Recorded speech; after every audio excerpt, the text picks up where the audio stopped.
अस्सलामुअलैकुम प्यारे बच्चों। आज मैं आपको एक ऐसी मासूम बेटी की कहानी सुनाऊंगी जिसकी उम्र तो सिर्फ 7 साल थी, लेकिन वो 7 साल की उम्र में ही ज़ईफ और बीमार हो गई।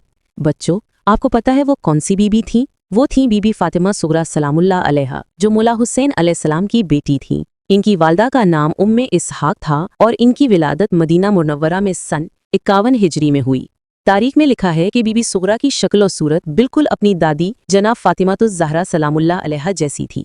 जब 28 रजब सन 60 हिजरी में इमाम हुसैन अलैहिस्सलाम मदीना से करबला की तरफ रवाना हुए तो बीबी सुगरा की उम्र 7 साल थी, लेकिन एक रिवायत में इनकी उम्र 9 साल भी बताई गई है। काफिला करबला रवाना होने लगा तो हर बीबी परेशान थी कि मौला हमें साथ ले जाएंगे या नहीं, लेकिन बीबी सुगरा बड़े इत्मीनान से थी। एक कनीज ने पूछा, बीबी क्या आप अपने बाबा के साथ जाएंगी? बीबी सुगरा ने बड़े नाज से कहा, कोई जाए न जाए मैं जरूर जाऊंगी, क्योंकि बाबा भैया अकबर के बगैर नहीं रहते और भैया अकबर मेरे बगैर नहीं रहेंगे। लेकिन बच्चों, जब काफिला चलने लगा और बीबी सुगरा महमल में सवार हुई तो मौला अब्बास अलैहिस्सलाम ने देखा और कहा, मौला काफिला रवाना नहीं हो सकता क्योंकि आपकी बेटी सुगरा तो फहरिस्त में ही नहीं थी। मैं कनीज का बेटा हूँ, बीबी को महमल से नहीं उतार सकता। ये सुनकर इमाम हुसैन अलैहिस्सलाम ने अपने बेटे अली अकबर को कहा, बेटा जाकर अपनी बहन को महमल से उतारो। जब अली अकबर बहन के पास गए तो रोने लगे। बहन ने पर्दा हटाया और कहा, भैया मैं तो इसलिए सवार हुई थी कि मेरे ना जाने से आप रोएंगे।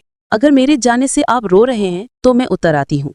बीबी सुगरा महमल से उतर आई और भाई का दामन पकड़कर कहा, भैया आपने मुझसे कभी कुछ नहीं मांगा, लेकिन आज मैं एक मिन्नत करती हूँ। मेरी बड़ी हसरत है कि मैं आपकी शादी देखूं। जब भी सहरा सजाना, शादी करना तो मुझे बीमार बहन को ना भूल जाना। बच्चों, फिर मौला हुसैन अलैहिस्सलाम ने बीबी सुगरा को मदीना में उम्मे सलमा के हवाले कर दिया और वादा किया, बेटी अगर हालात अच्छे रहे तो मैं तुम्हारे भाई को भेजकर तुम्हें अपने पास बुला लूंगा। उस दिन के बाद से बीबी सुगरा हर वक्त अपने भाई अली अकबर का इंतजार करती रहती। कभी उनके कदमों के निशानात देखती, कभी रोती रहती। एक दिन बीबी ने अपने बाबा को खत लिखा, बाबा मैं आपको बहुत याद करती हूँ, भैया अकबर अभी वापस लेने क्यों नहीं आए? वक्त गुजरता गया लेकिन करबला से कोई खबर नहीं आई।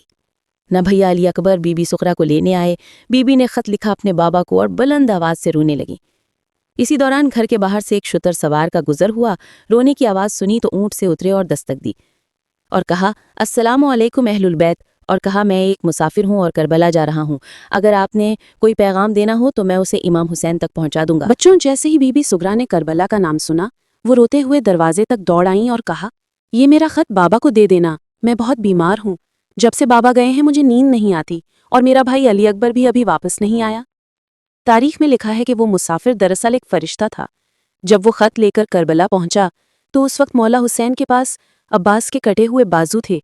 अली अकबर और अली असगर शहीद हो चुके थे। मौला हुसैन ने बीबी सुगरा का खत लिया और खेमे की तरफ गए। जैसे ही खत पढ़ा गया तो खेमों में कहराम मच गया। बच्चों, बीबी सुगरा अपने खत के जवाब का इंतजार करती रहीं, लेकिन भाई अली अकबर लेने ना आए क्योंकि वो करबला में शहीद हो चुके थे। मौला हुसैन ने बीबी सुगरा को करबला इसलिए साथ नहीं लेकर गए क्योंकि बीबी बहुत बीमार थीं, और एक रिवायत में ये भी लिखा है कि उनकी शक्ल दादी बीबी ज़हरा जैसी थी। इसीलिए बच्चों, बीबी सुगरा 7 साल की उम्र में ही भाई की जुदाई में ज़ईफ हो गईं।